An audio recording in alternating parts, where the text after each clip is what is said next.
Welcome to On the Spot, where Angie, our producer, asks us questions and we have no idea what's coming. Hey everybody, welcome back to another episode of the Glass House Podcast. I'm Angie Elkins, producer of the show, sitting here with Ben and Lynley Mandrell in the studio, and we're going to do something really fun. Ben, tell us what we're doing. There's a rule in design that you're supposed to have one unexpected item in every room. Have you guys heard that? Mm-hmm. Something that just, there's no explanation for it. And I have found, like with content creators, every once in a while, it's really good to just drop some content that doesn't fit, but it's still fun to learn.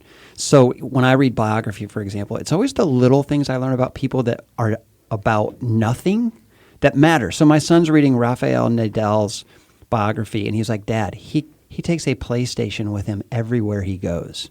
I find that so interesting. Actually, he thought it was more interesting that he calls his sister 10 times a day. Jack was like, 10 times a day? Right.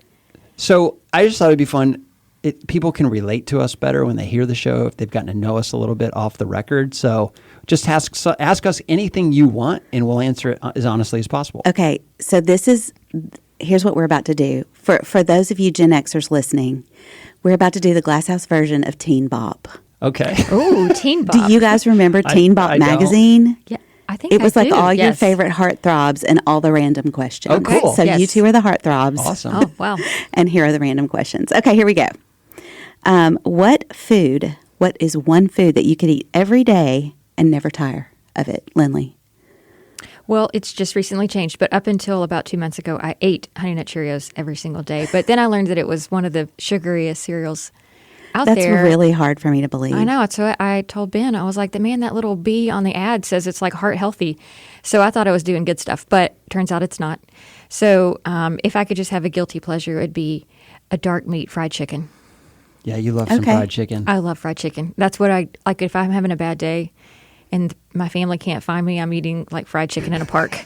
One time we got into this big fight, and she was mad at me and the boys, and we all got a picture of fried chicken. It was a fight over food because I really wanted some fried chicken, and they were like, "We want pizza." I was like, "Fine, let's do pizza." And then they couldn't. She got mad. They couldn't drove decide off. on where, and I was like, "You know what? I'm going to get my fried chicken." That's great. I'm going to answer this one quick. There is nothing. I changed my mind very quickly about food. Like I'm on a huge caramel corn kick right now. Check back in 6 weeks. It'll be something else.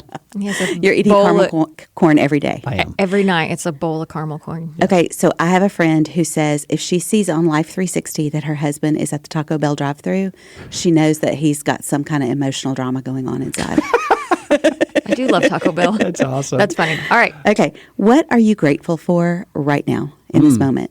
You want to go first this time? I honestly am very grateful for the two of you, and I'm not just kissing up right now, but we had a meeting last night where my weaknesses were kind of all over the room, and I was reminded how much I need really strong strategic people around me. And I think you two are two of the most strategic thinkers in terms of, here's some ideas, now let's put them into action. Because ideas are only good if they're put into action. So somebody said a goal without a plan is a pipe dream. So I have a lot of goals, but I need planners to make it more than a pipe dream. And I think you two are really good at that. Thanks. So I'm really grateful for our home right now. And I say that because I grew up moving a ton. Ben and I have actually moved so many times in our house, in our marriage. And we're finally to a house to where I feel very peaceful. And honestly, it's our safe space. It's just kind of a safe space. No one can say anything about us in it. And so we've spent the year kind of creating it to be exactly what we want it to be. And it's a peaceful place for me. I love that. What's something that you thought would be hard in adulthood that's actually not hard at all? Man. I thought it would be really, really hard to get up early in the morning. I remember as a kid thinking, I don't know how adults do it. Yeah. But I've become this huge morning person. I never would have dreamed that in college. Like I stayed up till 3 a.m. like everybody else. But I love the mornings. I think it's because it's my time. It's quiet time. But that just hasn't been a thing. That's not so much with you. No, that's really hard for me. Honestly, like household chores. Because people used to say, like, how did you have 4 kids in 48 months and do all the things? And I'm like, I don't know how I would now, because every time I watch someone, like a friend's baby now, I'm like, man, I'm tired. With like one 2-month-old. You know what I mean? Yeah. But I think you just do what you have to do in the moment. And so, I mean, even with chores, like, juggling my job with visioneering, juggling stuff that I'm doing with Ben, juggling 4 kids in a home life, like, you just do what you have to do. Yeah. I mean, there's no, like, pouting about it. Like, you just get it done. What is the most annoying thing about Ben? Oh, my gosh. Give her a moment to think. I don't need a moment. Okay. His energy in the morning. I mean, I actually just nicknamed him this recently, that it's kind of like Hurricane Ben. And his assistant even said he comes in like a wrecking ball. And so it's True. like his energy in the morning is very hard for me to. Full throttle. Yeah, I mean, like busting in the room, good morning kind of thing. What's the most annoying thing about Lynley? Lynley is amazingly detailed, but it's hard for me to have conversations with her about details because I just have such a hard time hanging in the conversation, and then I'm a bad listener and a bad husband because I don't have the capacity to absorb details. So often she'll get upset with me. She's like, "You're checked out. You're not listening to what I'm saying." Like, because you just went into the 14th detail and I only have room for 3. But that's not like really, you're taking the blame for that. Like, name something annoying about me. Yeah. You don't have to hold back. Okay. She's the worst backseat driver I've ever seen. That's true. That's true. I cannot do anything right when we drive. And I have to just bite my tongue. And we've had some really bad blow-ups while driving because a lot of that's her story. She was in a bad accident. But I would prefer her drive. Yeah. Because I just don't want to have to listen to it. And Yeah. I do now. Yeah. Sometimes you just make the accommodations you have to make. Yeah. He's right. I'm really annoying in the car. Yeah. Okay. What is one passage of Scripture that you struggle to understand? I know there are probably a lot, but There's certain language in the New Testament that I just wish wasn't there. Like in Romans where it says, Jacob I loved, Esau I hated. yeah. The idea of God hating anyone, particularly a baby before they were born. Now, you can go and study all of the doctrine of election and all the different ways to understand that. And there are ways to soften the meaning of Esau hated, but I don't like the idea that God hates a human being. And so someday in heaven, I want to ask, like, why that word? Who are you going to ask, God or Paul? I don't know. Or Romans. Wait, Romans. If we believe that Paul was inspired by God, God gave him the word. And so I've never been able to, like, really understand that. What about you?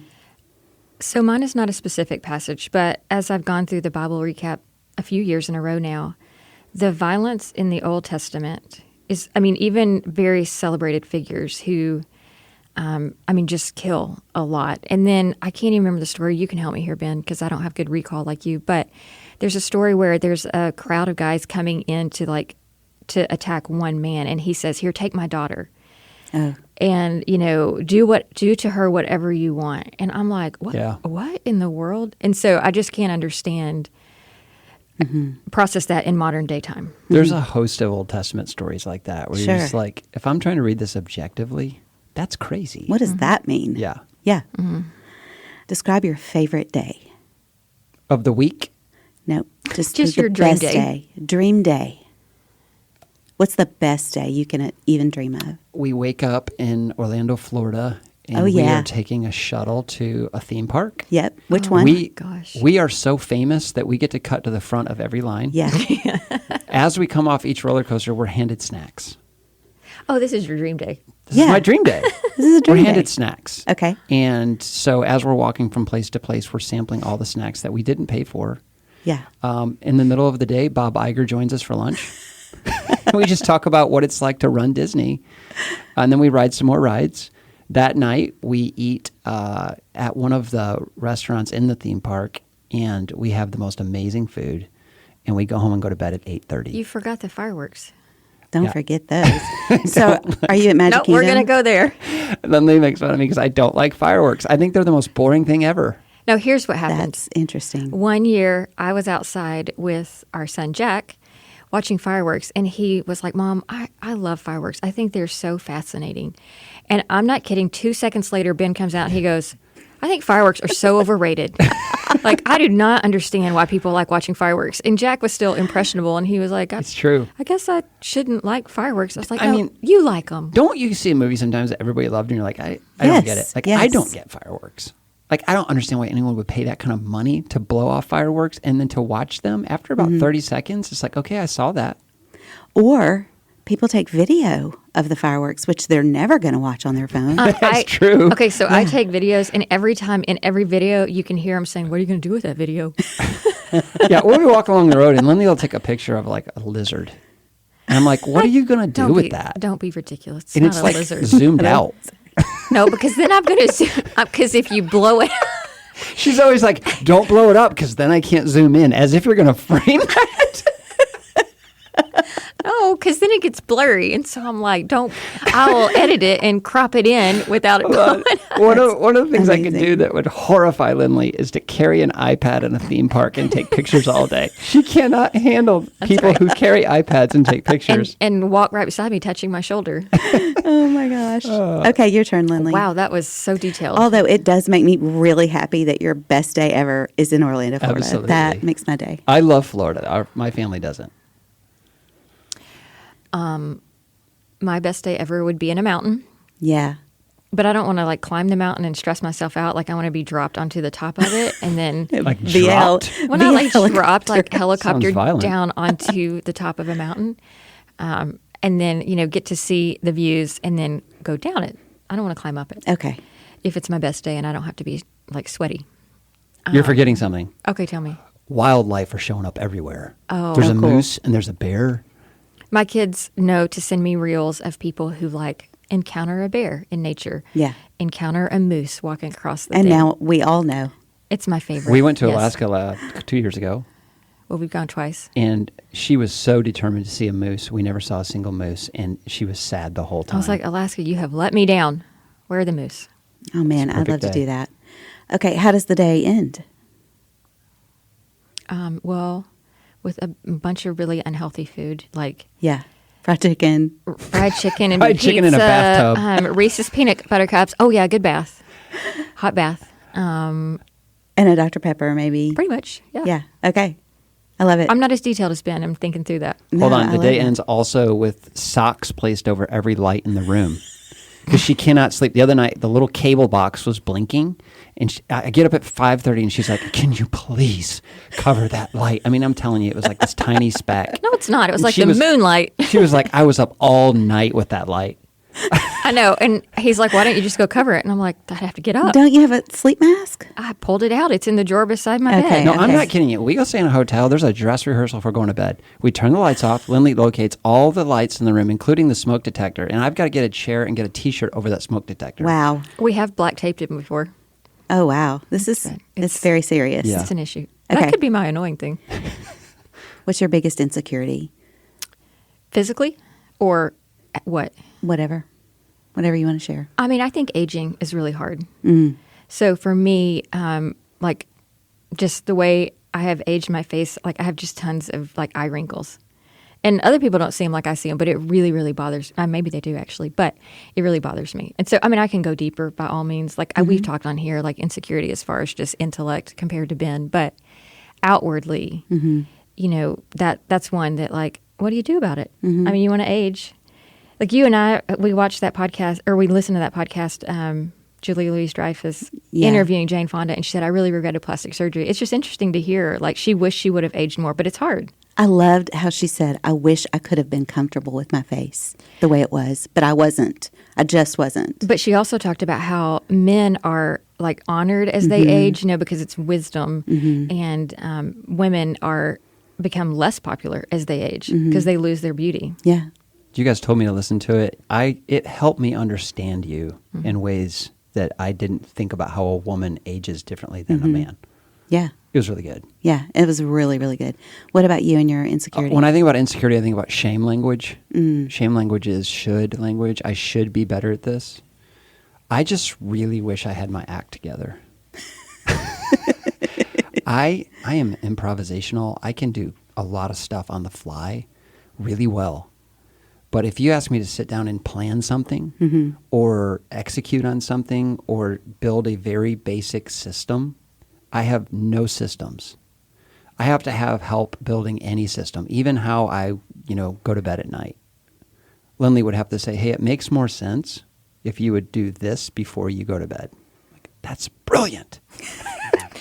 And you're open to it. I'm totally open to it. Okay. And I didn't even think about the fact that. You're not always open to it. Yeah. Yeah. I'll get upside and be like, hey, I want to do it the way I want to do it. Yeah. Don't make me you.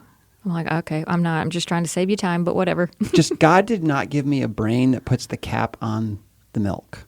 And it's not a character issue. It just doesn't dawn on me that when you're done with the milk, you should cap it and put it back. That's so much more efficient than just leaving it all out on the counter.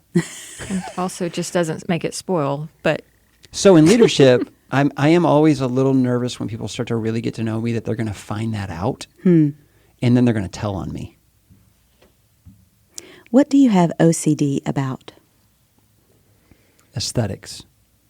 It really drives me crazy when I walk into a church or a school or a public space and nobody has paid attention to the fact that that chair looks like it's from 1981. Yeah. And it's the first thing I see when I walk in. For less than $200, you could completely change the experience of someone walking through this door. I think space really matters. And when space isn't functional, like the podcast door here, I thought about it all day yesterday. It won't open. Why won't that dumb door open? It's stuck. Yeah. Little things like that, like I just can't stop thinking about it. Like how you could fix a little thing that would make the experience better. Yeah, yeah. What about you, Lynley? cleanliness, but I mean that as in picked up. Picked up, So, there are times where our house has dog hair on it, the floors need to be mopped, that kind of stuff. But going to bed at night, like I need the tables around the chair scooted in. Dishes out of the sink and into the dishwasher. Yeah, I mean, last night we went to bed and they weren't done, and I was like, oh, man. But that's a big deal to me. Oh, And- gosh. When we go on a trip, the house has to look immaculate before we even leave, and no one's going to be there.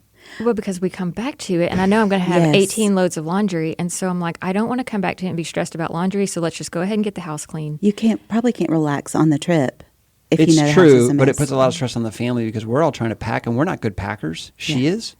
So we're all trying to pack. At the same time, she's got this house cleaning list a mile long. That's not true. Don't. That is so Don't true. And if the exaggerate boys it. were here, they'd say amen. There is a I give thing you with you. plenty of time to be able to do it. If you wait till last minute, that's not my fault. I'm gonna Okay, leave that moving there. on. What is one part of your body that you don't want anyone to know about or ever see? I have two different big toes. Yeah, well, we all They're have not two. symmetrical, and I don't like to wear Birkenstocks or sandals because someone's going to figure this out. That the nail on the left big toe is at least twice as big as the nail on my right big toe. That is so freakish. It's weird. Lynley is always like, "Are you going to wear that out? People are going to see your toe." In fact, there was a story recently where a guy had him take his socks off, and I was like, don't do that in public. Like, that's scary. You're going to see the toenail. Yeah, man. You also say that my toes look like carrots. Yeah, they do, because they kind of start big and then get to like a tiny little point. What about you, Lynley? Man. Well, because I've already said my wrinkles. Yeah. I was in a bad wreck when we first got married, and so there's a bunch of scars that I have hidden. Yeah. But even the other day, I was like, oh, I can start to see those more now that skin's changing, and so it's that kind of thing. Skin blemishes. Yeah. Is there a part of the Bible that you just think is boring? Yes, we were just discussing that. I think the Kings and the Chronicles are very hard for me to understand. And very repetitive. In fact, Yeah. some are just like exactly. They're duplicate. Yeah, Yeah. so if you're going through the read through the Bible program, you literally are reading the exact same story twice, but one's in Kings and one's in Chronicles. I'm going to say something that may not be well received. Unpopular opinion alert. I have a really hard time reading Isaiah. Okay. Yeah. It's a monster book. It's I know, huge. I know people love it and get so much out of it, and I just can't. I agree with that, actually. Okay. I know that Bible Study Fellowship, they've done that before. That's been the highlighted book of the Bible, but maybe I would have enjoyed it in that setting. I just can't. I have a hard time reading it. Yeah. I like to study the Old Testament. I do not like to read the Old Testament. Mm. Reading it feels like reading a manual, like literally a manual to how a dishwasher was built. But studying it, like there's certain moments in the Old Testament that are so golden and so good, and they connect with the New Testament in such a powerful way. It gives such depth to the story. But read through the Bible programs. If you want to bore me to death, make me sit down and read chronologically through the Bible. I just cannot. My brain cannot do it. So I would rather study parts of the Bible than actually read it. Should Christians be happy? Ooh, you are really we argue about this all the time. Lynley thinks I'm obsessed. I'm a hedonist. I only care about being happy. I had no idea this was such an issue. It's a huge, I can't even believe you're asking that question. He uses the word happy like 6 times a day. And I'm like, are you 5?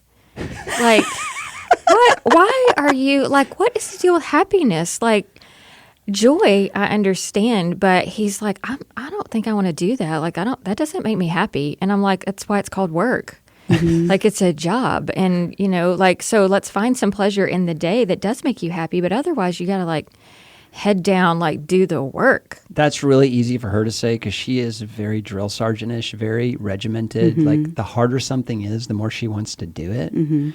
Whereas for me, I get bored with stuff really quickly. So even workout plans, like, that sounds really fun for a week, but then I'm like, what else could I do with my triceps? Where she'd be like, you have a program, stick to it. And I'm like, it doesn't make me happy. Yeah. I'm like, oh, well, you shouldn't do it then. You should just, like, sit on the couch and eat your caramel corn and, like, be happy. Because that's what life is all about. Like, whatever. There are actually some amazing TED Talks about whether we should try to be happy or not. I mean, I've Googled this and listened to TED Talks, and I am very convicted about the conversation because happiness isn't a good goal at all. Meaningful life does not mean a lot of happiness, actually. So I feel like I'm more wrong than right on this. Okay. I'll give you this one. So I'll you would take it. say no, and you would say, I think happiness is important. She doesn't. She wants to be unhappy. well, I guess I said you would say no. What would you say to the answer of the question, should Christians be happy? I mean, I think happiness is a blessing. Yeah. And I think when God gives us seasons where we can find happiness, like in our children, in our home, all that stuff, like soak it up. I mean, and that's where I think there's special times in Ben's, even like being here at Lifeway, where he's gone through seasons where things are happy and even. And I'm like, man, enjoy this because there's going to be a season where it's not going to be happy. And One of the phrases I hate is if mama ain't happy, ain't nobody happy.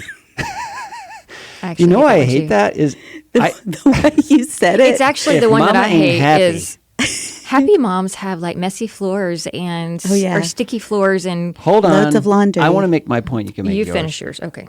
I truly think the more I read, the more I feel like the father actually controls the temperament of the home. Okay. And I mentioned Bob Iger earlier. In his book, Ride of a Lifetime, he mentions how he never knew what kind of dad was coming home. And he could tell by the sound of his footsteps coming through the door whether this was happy dad or sad dad, and it was really hard on the family. So I don't know why we've decided that the woman is the one that sets the tone for the family. I don't think that's true. I'll tell you what Steve Guest would say. The person in the room with the most anxiety holds the most power. That's right. Sometimes that's dad. Sometimes that's it's mom. mom. Sometimes that's a child. True? That's a good point. Thank you, Steve. You're welcome. Oh, I would do his accent, but that would be embarrassing. Yeah. Do you want to try? No. Now, what's your problem with messy floors again? No, I don't want to even go there. Okay. Lynley, who's your favorite preacher? Ben, You can't say that. You can if it's true. it's true. What do you like about my preaching? I like a ton of it. What do you like about it? I think it's deep. I think you expose text in ways that other people struggle to do. I think you provide application at the end. I think you share why this applies to you personally. Like I don't get something out of a message where the person on the stage, like we've been to some messages and their family has it figured out. Like they have figured it out and they are the best at it. And I'm like, well, okay, well, I'll just stink at it. Why, when I preach, does your face look so intense? Like this is not going well. Have you how long have you been married to me? Like, that's my face.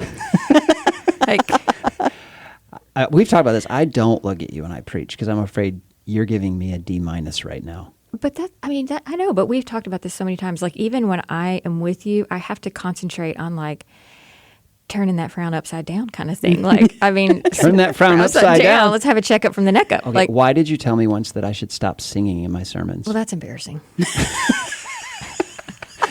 And I know people who would agree with me, and I'm going to send this to him. What about a single line of a song? No, it's embarrassing. It's cringy? It makes people uncomfortable, and we talk so much. Like, you don't want to create a moment of uncomfortableness because then their mind goes like, oh gosh, that makes me feel awkward, versus just staying in the text. Okay. I do think also, if you want me to keep going, like, you have good voice inflection. I think you know how to read a room and move forward to the next point if you feel like people are not with you. Yeah. But you don't think I can read a lyric and sing it? I think you can read a lyric. Just read it. Let's let the singer sing it. Ben, who's your favorite preacher?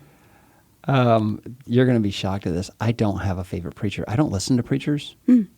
I find more application and intellectual stimulation in listening to masterclass or TED Talks or great business books or leadership books. So I don't enjoy listening to a lot of preaching, but I know people that do, and that's totally their cup of tea. I think one of the reasons I don't do that is I know how tempted I am to replicate what other people do. Mm-hmm. So I can, like, if I go to Brazil and I have to speak in broken English, I start speaking broken English. Like, I come home and I'm still speaking in broken English. And do you have a Brazilian accent? Yes. So there's something about my personality that I want to try to copy whoever I'm listening to. And Actually, he'll come home and tell me a story, and he'll imitate that person's voice. And I'm like, can you just tell me the story in English? Like, just tell me the story. I don't like listening to myself after I preach. No. I don't like listening to these podcasts. It just feels really awkward. Mm-hmm. How are you with holding grudges, Ben? In some ways, Scripture says it's to a man's glory to overlook an offense. There are some things that I should be really offended about, and I'm just not. Yeah. And there are other things that I don't know why I keep replaying this in my mind. Why was that moment one that sticks? When people question my integrity, it really bothers me. It's one thing to say that was a bad decision, but if someone says, you had a bad heart and what were you thinking? That was an evil thing you did. I can't shake that. That's one person's opinion, but for whatever reason, that gets a lot of weight in my mind. Yeah. So there's something about me that it's why it's hard to be a leader sometimes, is that people, if you're a leader, people are going to question your character and your integrity. Mm-hmm. What about you, Lynley? I'm processing this because with my personality, I don't hold anyone on a pedestal more than anyone else. She really has no fan crush kind of thing. Mm-hmm. And so, like, when people do something to me, do something wrong, for the most part, there are a few people that I definitely need to forgive. For the most part, I can, in a weird way that's not like me, I can say they're going through something right now and I'm just the recipient of it. I can think of two things specifically, and he was like, how are you going to respond to that? And I'm like, I'm actually not going to respond to that because this is part of their story, not mine. So I don't actually hold a ton of grudges because I don't think that it's worth my time. However, that doesn't mean I don't have any. There's a few that I definitely need to work on. One of the things I admire about Lynley is she really doesn't think a lot about legacy. She doesn't sit around and wonder what people are going to think about her when she's gone. I think about that all the time. Really? I probably think about that once a day. Wow. There's just something in me that always thinks about how it's going to end and what will people think when it's over. I'm more worried about who's going to carry my casket. I'm and I admire in that. a good The way, relationships. like the relationships. Yeah. That's a better like, question Yeah. to ponder. Who's going to carry my casket then? What will be the final grade that people put on my life? Here's why I think this, Yeah. because think of so many examples of people. Like, I remember exactly where we were when the news came across that Kobe Bryant's helicopter had gone down. And for 4 days, that was all that was talked about on the news. And then, this is a random example, and then it was done. Yeah. And so, like, if he got 4 days when I pass away, to the outside world, there's not going to be anything. I have to breathe deep when she says that. That is, to me, the most crushing reality. Our friend Doug Pierce that does a Wounded Warrior Project, he has a T-shirt that says, the greatest casualty is being forgotten. There's just something in the way God made me that the idea of being forgotten is tragic. Yeah. I don't think you think about that. Well, no, I think you're like, I get so many days and it's over. Well, because I think I won't be forgotten by you, our children, our immediate people, and that's who I care about. And that's why I admire you. Thank you. You're a better person than me. That's not true, but thank you. I really want to break out into the last song in Hamilton right now, but I won't. That's my favorite. I'll refrain. Don't sing it. Angie can sing. She has a Who good voice. lives, who dies. Oh, God. That was worse than mine. Tell my story. I was kind of hoping he'd join me. No. Okay. Okay. I'm just going to do a couple more. Okay.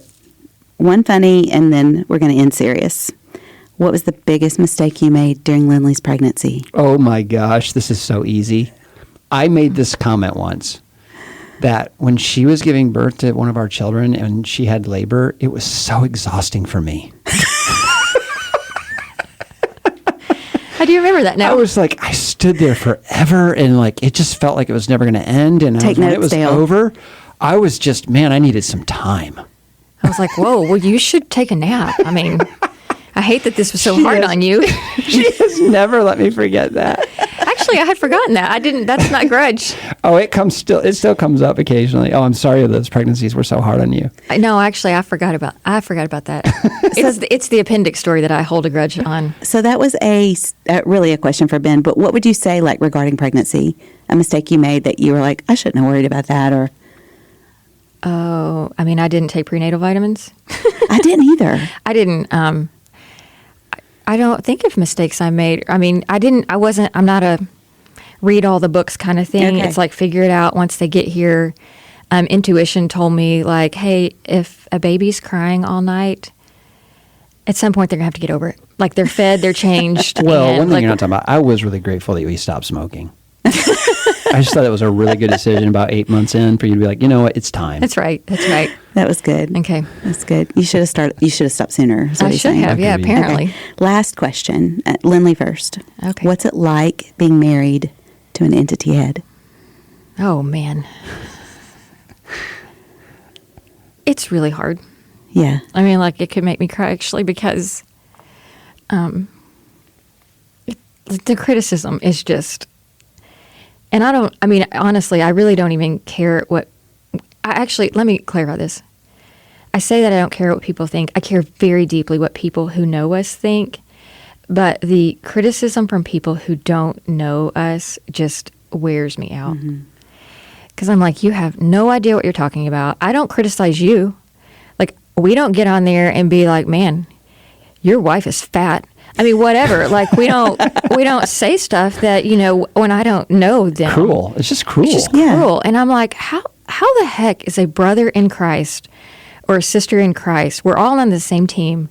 We're all in the same denomination. And you have the audacity to claim Christianity, but then get on there and say he's, rude about something or whatever, when you have no idea the context. Like, I'm about to get started.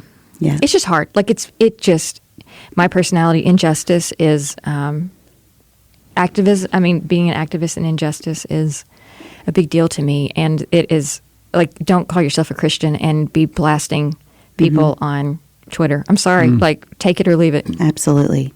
Ben, what's hard about being the head of an entity? The number of decisions you have to make with limited information. Almost every day I have to make a decision with limited information, Yeah. which means there's a pretty good chance I could be wrong. Yeah. So part of being the loneliness of leadership is that if you're wrong, it's on you. But somebody has to make a decision. We're going right or left. We've reached a fork in the road. Somebody has to make the call, and I make a lot of calls, and sometimes I make the wrong one. And sometimes I overreact. Sometimes I underreact. So you're having to constantly self-reflect to ask the question, am I doing a good job? And you're never really sure if you are. When I was a pastor, there's this felt approval of the congregation when you can just sense harmony in the room. Like, we got a really healthy church right now. Or that worship service today was so sweet. You just feel it was like pungent in the air. When you're leading an organization like this, you don't get those feelings. You're flying blind because you're leading something that's so large that you can't see the gathered people that are a tangible result. So we have to rely on metrics, and metrics are just dangerous in gauging health. So how do you really know if you're doing a good job? This job is really hard to answer that question. The Glass House is a production of Lifeway, produced and edited by Angie Elkins, sound engineering by Dale Sandberg, original music by Robert Elkins, photography by Rebecca McVeigh, and artwork by Heather Brzezinski. We are your hosts, Ben and Lynley Mandrell. Thanks for listening.